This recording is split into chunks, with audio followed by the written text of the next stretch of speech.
დღეს საქართველოს სახელმწიფო აგვისტოს ომში დაღუპულთა ხსოვნას მიაგებს პატივს. 14 წელი გავიდა 2008 წლის ომიდან. ეს წლები არის ერთისხრივის წლები, როდესაც ჩვენი სახელმწიფო დაღუპულების ოჯახები ყოველდღიურად ფიქრობდით იმ სხვებზე, რომელიც ჩვენმა სამხედროებმა და სამოქალაქო პირებმა გაიღეს ამ ომის დროს. 400-ზე მეტი დაღუპული სამხედრო და სამოქალაქო პირი, 2000-ზე მეტი დაჭრილი სამხედრო და სამოქალაქო პირი.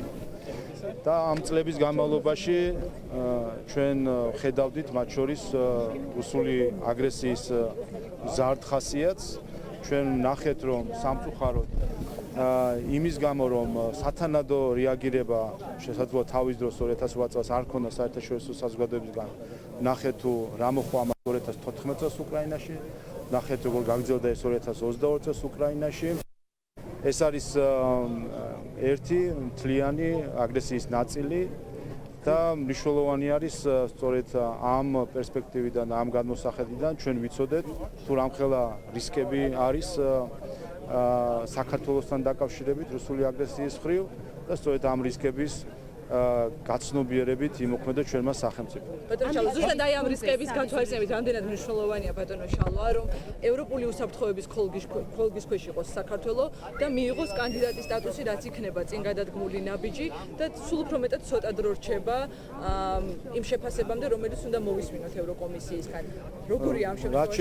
რაც შეეხება უსაფრთხოების ხოლგას, აქ რა თქმა უნდა უპირველეს ყოვლისა მნიშვნელოვანი არის ნატოს უსაფრთხოების ხოლგა და სწორედ ამიტომაც არის რომ საქართველო ყველაფერს აკეთებს იმისთვის, რომ ეს მზაობა აჩვენოს ნატოს წევრობის და ვფიქრობ, რომ დღეს არსებობს კონსენსუსი იმასთან დაკავშირებით, რომ საქართველო მზად არის, რომ იყოს ნატოს წევრი ქვეყანა, საჭირო არის მხოლოდ პოლიტიკური გადაწყვეტილება ნატოს წევრების მხრიდან და ჩვენ გადაწყვეტილების მოლოდინი მომავალში. ეს არის დარჩენილი.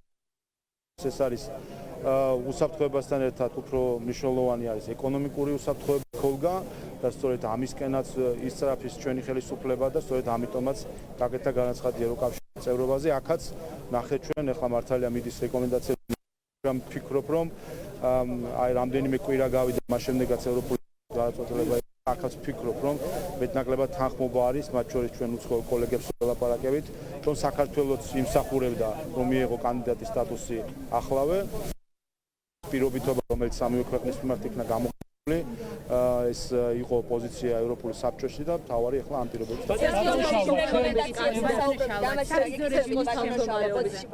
რადგან საუბრობდით ევროკომისიის რეკომენდაციებზე 12 პუნქტის შესრულებაზე, ოპოზიციის ნაწილი არ იღებს მონაწილეობას ცნობილია ამ პროცესში. როგორ აფასებდა ზოგადად რას ფიქრობთ და აზიანებს ეს პროცესი ქვეყნის ევროინტეგრაციას? და ამ ნაწილში გავლენას მოახდენს თუ არა მათ შორის ცესკოს თავმჯდომარეობის კანდიდატურასთან დაკავშირებით შექმნილი სიტუაცია, ამიტომ რომ პრეზიდენტის არგუმენტები მოვისმინეთ, კალანდარიშვილის კანდიდატურის ორჯერ ჩაგდების შემდეგ სალომე ზურაბიშვილმა მიიღო გადაწყვეტილება, რომ სხვა კანდიდატი. რაც შეეხება 12 პუნქტზე მუშაობა, იცით რომ ჩარჩო ამ მუშაობის მათ შორის ხედვა ევროპული საბჭოს იყო, რომელიც ყოფილიყო ინკლუზიური პროცესი, ან პროცესი, სადაც ყველა საპარლამენტო პარტია ერთად იმუშავებდა. სწორედ ეს ფორმატი გახსნა პარლამენტმა, საპარლამენტო ფორმატი მუშაობისა კომიტეტებში და სამუშაო ჯგუფებში, რომელიც ორივე გახლავთ საქართველოს რეგლამენტით, პარლამენტის რეგლამენტით გათვალისწინებული ფორმატები, სწორედ ინკლუზიურობის მაღალი ხარისხის უზრუნველყოფად. სამწუხაროდ არის სამი პარტია ოპოზიციაში, რომელიც საპარლამენტო საქმიანობას გაემიჯნა. იცით რომ 8 საპარლამენტო ჯგუფიდან 5 მონაწილეობს საპარლამენტო მუშაობაში 12 პუნქტზე, ამიტომ ეს მრავალპარტიული ფორმატი არის, ხოლო 3 ნაციონალური მოძრაობა და მისი 2, ასე ვთქვათ, დამხმარე პარტია გამიჯნული არის საპარლამენტო საქმიანობიდან და ხედავთ, რომ რაღაც, ასე ვთქვათ, ცდილობენ ყველანაირად დააზიანონ ეს პროცესი, რაც რა თქმა უნდა სამწუხაროა, იმიტომ რომ როდესაც სიტყვით საუბრობენ ევროპულობაზე, ხოლო საქმით ყოველ ნაბიჯში ადასტურებენ ანტიევროპულობას, თავისი ქცევით, თავისი პოლიტიკით, თავისი გადაწყვეტილებებით, ეს რა თქმა უნდა ამას საზოგადოება ხედავს. თუმცა სამწუხაროა, ვინაიდან ეს თავად კლიმატს რა თქმა უნდა თქვენ უმეტებად საფრთხეებზე და რისკებზე საუბრობდით, ბატონო შალვა. ამ კონტექსტში რუსეთის მოქალაქეების უკონტროლოდ შემოდინება წარმოადგენს თუ არა პრობლემას და სავიზო რეჟიმის ამოქმედებას ხომ არ განიხილავთ? დავაზუსტებ იმ ფონზე, როდესაც იმუქრებიან აგვისტოს იმეორებენ, რომ დაგვცინიან და პროვოკაციებზე გვაგებენ საკუთარ ქვეყანაში. რაიმე მექანიზმის ამოქმედებას 10,000-მდე რუსის სამხედრო ყოველგვარი ვიზის გარეშე დგას საქართველოს ტერიტორიაზე. რა ვიზაზე საუბრობს საერთოდ ის ოპოზიციის ის ნაწილი, რომელსაც ტერიტორია გამოიწვია. საქართველოს ტერიტორიაზე ამ წელიწადიდან რამდენიმე კილომეტრში არიან რუსის სამხედროები ყოველგვარი ვიზის ნება და ასე შემდეგ საბუთების გარეშე არიან ტექნიკით, არიან შეიარაღებით, ამიტომ ეს საფრთხე რომ არის ყოველდღიური, ამაზე ვსაუბრობთ სწორედ ჩვენ ამას და აქ რამენაირად მიბმა ის რომ აქ ტურისტი თუ სხვა მოქალაქე შემოვა თითქოს ეს რაიმე დამატებით საფრთხეს წარმოადგენს, ეს არის ჩვეულებრივი პოპულიზმი, რომელიც ჩვენ ვნახეთ, რომ საბოლოო ჯამში გადაიზარდა ქსენოფობია. ანუ არაფერი უნდა გავაკეთოთ, უნდა დავხუჭოთ თვალი იმიტომ რომ არაფერი შეგვიძლია. როგორია თქვენი კიბერდას ხმის ძალიან ცუდი მხარი შემცველი კომენტარები წერბოდა და ანუ ძალიან მუქარი შემცველი 1000-ობით მესიჯი მოდიოდა ერთი კონკრეტული ფარის მიმართ, რომლის პოლიტიკას უნდა იყოს გარკვეული ეს ერთი მაგალითი თუ შეიძლება მორედ ხა კიბერ შევტევას დაკავშირება ვიზასთან, ხა კიბერ შევტევა იცით რომ ტურისტია და ვინ ოკუპანტი? ეს კითხვა ტურისტი და გავმიჯნოთ ერთმანეთისგან. მოკლედ, რაც შეეხება კიბერშეტევას თანამედროვე სამყაროში და სწორედ ეს არის ერთ-ერთი საფრთხე, რომ ამას არ ჭირდება ფიზიკურად რომელიმე ლოკაციის გვერდში დგომა, ხომ? დისტანციაზე ეს არის შესაძლებელი. რაც შეეხება განზრახოს და მიზნებს. იცით რომ დღესდღეობით დაახლოებით 100,000 რუსეთის 100,000 მოქალაქე არის საქართველოში მოკლევადიანად, იცით რომ აქედან ასევე ნაწილი არის საქართველები, რომელსაც აქვს რუსეთის მოქალაქეობა. მე არ მგონია რომ და ყველაფერი სწორედ რაც გამომდინარეობს აი ამ ასე ვთქვათ პროპაგანდისტული ხერხებიდან, რასაც ახლა ხედავთ, ეს არის ისტერიის აწევა, ქსენოფობიის გამოწვევა საბოლოო ჯამში. ჩვენ ვნახეთ მარტში იყო იგივე ტალღა, ხო გახსოვთ? მარტში იყო იგივე ტალღა, რომ თითქოს აქ დივერსანტები შემოდიოდნენ და აქ ჩასაფრებული იყო, გახსოვთ კედლებზე რაღაც ნახატები და მთელი ისტერია ხა. აქაც ხომ არ შეიძლება ჩვენი საზოგადოებას ესე ასე ვთქვათ დეზინფორმაცია პირდაპირ შევთავაზოთ როგორც სიმართლე. ხომ ჩვენ ხო ხედავთ ესე ჩვეულებრივი პროპაგანდა, ქსენოფობიური ხასიათის პროპაგანდა, რომელსაც საბოლოო ჯამში ჩვენ ნახეთ მარტში რა მოხდა, რომ ერთ-ერთ რუს ადამიანს, რომელიც საქართველოში წლებია ცხოვრობდა, იმის გარეგნობის გამო ქაესოლეს შუა ჭავჭავაზზე. ეხლაც რამდენიმე ასეთი ცნობა იყო, რომ ადამიანებს გარეგნობის მიხედვით ვიღაცები იქჩენენ აგრესიას. ეს არის ჩვეულებრივი უპასუხისმგებლო პოპულისტური ქსენოფობია, რომელსაც ეს არის პრობლემა. არ გიყვარდეს ოკუპანტი. საუბარი არის დაახლოებით 350,000 რუსეთის მოქალაქეზე, მხოლოდ ბოლო 4 თვეში ვინც შემოვიდა, ივლისის მონაცემები აქ არ არის აღრიცხული. არის თუ არა ეს საშიში და როგორ მიჯნავთ ერთმანეთისგან ოკუპანტს და ტურისტს? ჯერ ესეთი რიცხვებთან უნდა ვიყოთ ზუსტი, იმიტომ რომ შემოსვლას როცა საათს ამბობ შემოსვლას, იქ უნდა თქვა გასვლაც და უნდა სხვაობა თქვა, რომელიც იმყოფება ამ შემთხვევაში. დღესდღეობით საქართველოში იმყოფება იმის ნახევარი რუსეთის მოქალაქეების ტურისტებისა, რომელიც როგორ ვიდრე 2019 წელს იყო. ამიტომ არაფერი განსაკუთრებული არ ხდება. პანდემიამდე რამდენი შემოდიოდა, ზუსტად იმდენი შემოდის და ერთადერთი მიზანი სწორედ აი ამ ქსენოფობიურ კამპანიას, რომელსაც წერენ, არის ის, რომ კიდევ ერთხელ მღელვარება გამოიწვიონ, მაგრამ ხედავთ, რომ საბოლოო ჯამში ამასაც არანაირი რეაქცია არ აქვს. ეს არის საერთო ჯამში ერთი ჯგუფის, კონკრეტული ჯგუფის ორგანიზებული, მათ შორის ესეთი რაღაც აგრესია სხვადასხვა ადამიანების წინააღმდეგ. ეს არის საერთო ჯამში ეს არის სირცხული, ხომ? ეხლა დავფიქრდეთ, რომ ადამიანებს ესე იგი გამოარჩევ ეთნიკური ან შეხედულებების მიხედვით მით უმეტეს შეხედულებებით სირცხულია, როდესაც ადამიანს მისი წარმომავლობის გამო ადამიანის მიმართ იჩენ აგრესიას. ეს არის სირცხული.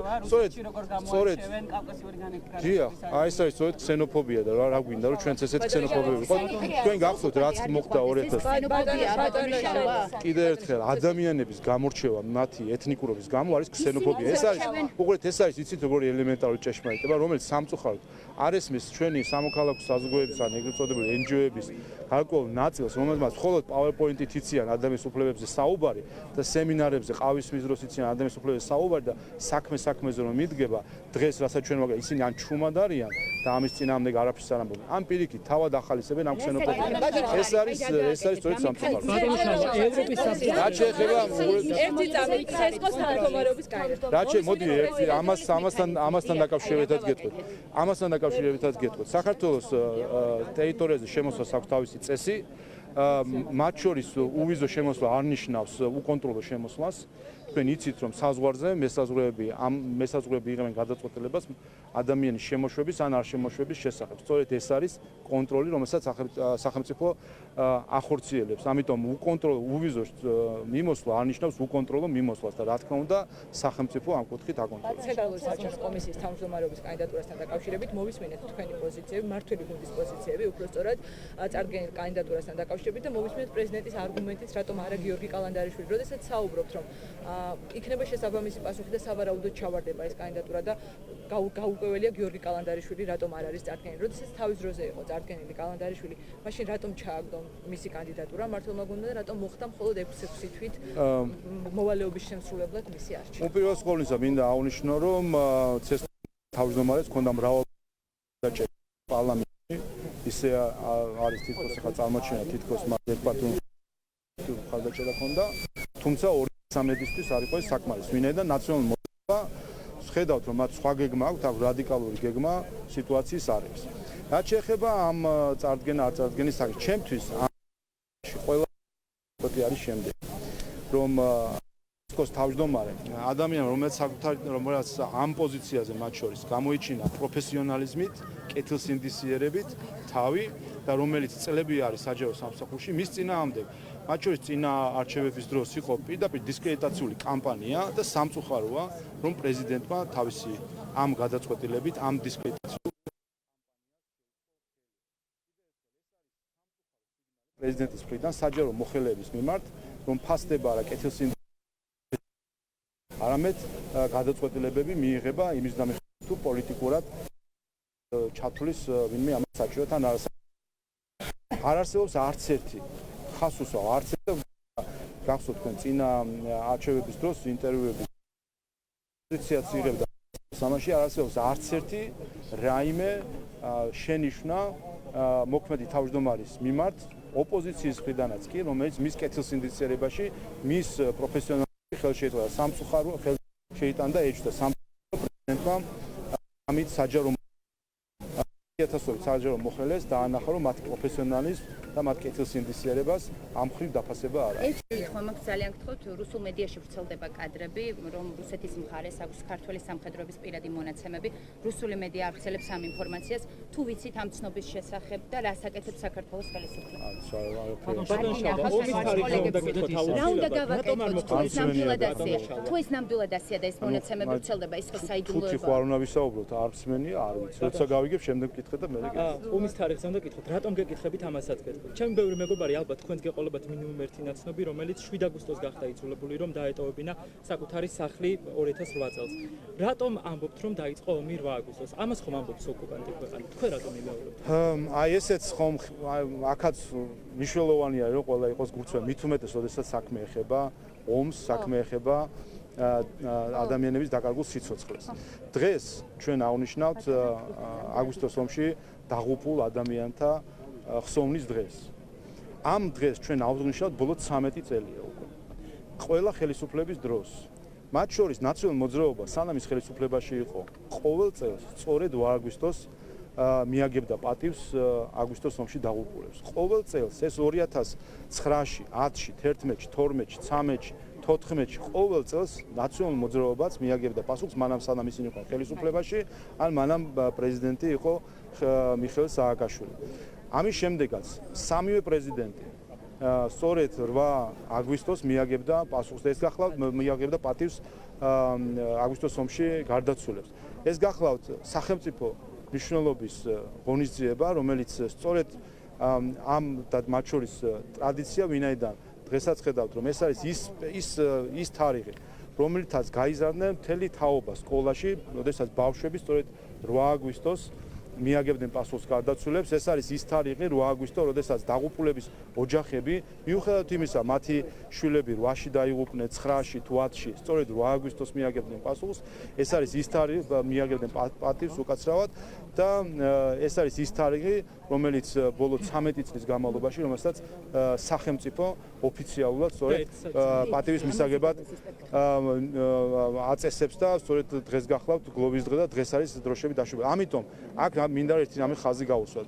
გადახედეთ არქივს, სადღაც 2015-16 წლიდან ნაციონალურმა მოძრაობამ დაიწყო გამიჯვნა გლოვის დღისგან და დაიწყო ალტერნატიული გლოვის დღის დაწესების ტენდენცია. რაც გახლავთ, ეს არათუ სპეკულაცია, ეს არის საქართველოს ისტორიის წინაშე არასწორი საქციელი, ეს გახლავთ მამ გმირების პატივის წინაშე და ხსოვნის წინაშე არასწორი საქციელი და ეს გახლავთ ამ გმირების ოჯახის წევრების წინაშე არასწორი საქციელი. ევროპის საბჭოს რეზოლუციაზე რომ 8 აგვისტოს ქართულმა მხარემ დაიწყო საომარი მოქმედებები და ამ დღეს რუსეთში იხსენებენ როგორც საქართველოს მხრიდან პროვოკაციას. ამიტომ არის ამ თარიღზე დავა 7 აგვისტოს რატომ არ თანხმდებით? ანუ რეალურად ეს ხომ სახელმწიფოებრივი საკითხია და ყოველგვარ პოლიტიკურ კუთვნილებას ცდება ბატონო შალვა. ეს არის ჩვენთვის ყველაფერს მნიშვნელოვანი უღურეთ მეორე ხომის შუა ეს ომი არ დაწყებულა არც 8-ში, არც 7-ში, არც 6-ში. ეს ომი დაიწყო 90-იან წლებში და არ დასრულებულა არც 12 აგვისტოს. ეს ომი გრძელდება დღემდე. მანამ სადამ საქართველოს ტერიტორიები არის ოკუპირებული, ეს ომი არ დასრულებულა. და ეს ომი არ დაწყებულა არც 8-ში, არც 7-ში და არც 2008-ში. 90-იან წლებში დაიწყო ეს ომი. უბრალოდ ეს არის მნიშვნელოვანი. დაუკვირდეთ მოტივაციას იმ ხალხის, რომელიც ემიჯნება სახელმწიფოს მრავალწლიან უკვე ტრადიციას, რომ და იმ ოჯახების ტრადიციას, იმ მათ შორის ამ ისტორიაზე გაზრდილი თაობის ტრადიციას, რომ 8 აგვისტო არის დაღუპული გმირებისთვის პატივის მიგების დღე. და სწორედ ამ ტრადიციას ღალატობს ახლა ყველა, ვინც ცდილობს რომ რაღაცნაირად ჩაანაცვლოს ეს სხვა თარიღით. რაც შეეხება თარიღებს, ჩახედეთ სტრასბურგის სასამართლოს გადაწყვეტილებას, რომელთაც საქართველოს მოუგო რუსეთს და დაამტკიცა ოკუპაცია, ჩახედეთ თარიღებს, სრულობებს და იქ ყველაფერზე პასუხი გასაგებია. ევროპის საბჭოს რეზოლუციაზე მივიდეთ, რომელიც 4-ში მიიღეს აგვისტოს ომიდან. ხელისუფლების წარმომადგენლების მხრიდან ჩვენ არაერთხელ მოგვისმენია განცხადებები იმასთან დაკავშირებით, რომ მაშინდელ ხელისუფლებას არ უნდა დაეჭირა მხარი აი იმ რეზოლუციისთვის, სადაო მეხუთე პუნქტზე არის საუბარი. კონკრეტულად რა არგუმენტები გაქვთ? თავისთავად საბოლოო ჯამში ბევრი პერიპეტიის შემდეგ ნაციონალურ მოძრაობასაც მოუწია აღიარება, რომ ეს რეზოლუცია ამ შინაარსით იყო საზიანო და ცდილობდნენ დღემდე ცდილობენ ამის გამართლებას, თითქოს ის დადებითი პუნქტები რაც იყო მაშინ ამის გამო დაუჭერს მას ხარი. რაც გახლავთ აბსოლუტური ტყუილი, იმ რეზოლუციას მხარდამჭერი საკმარისი ყავდა, რომ გასულიყო ისე იმ შინაარსით ზუსტად და საკმარისი მხარდამჭერი ყავდა. მაგრამ ცუდი არის ის, რომ საქართველოს სახელმწიფოს სახელით იმ დელეგაციაში მყოფმა ნაციონალური მოძრაობის წარმომადგენლებმა ხელი მოაწერეს იმ ჩანაწერებს, რომელსაც თავადაც აღიარებენ, რომ არის საზიანო საქართველოს. თავად აღიარებენ, რომ საზიანო ჩანაწერს მოაწერეს ხელი და ფაქტია, რომ გამართლება ამ ქმედებას არანაირი არც პოლიტიკური, არც ტექნიკური, რომ თითქოს ხმები იყო იქ საჭირო, არამედ ხმები არ იყო საჭირო, საკმარისი ხმები იყო იმ დროს, რომ მხარი დაეჭირათ ამ რეზოლუციის, არანაირი გამართლება არ აქვს. სწორედ ეს არის ფაქტები, რომელიც პირდაპირ მიუთითებს იმაზე, თუ როგორ უდიერად ექცეოდა ნაციონალური მოძრაობა ქვეყნის და სახელმწიფოს ინტერესებს.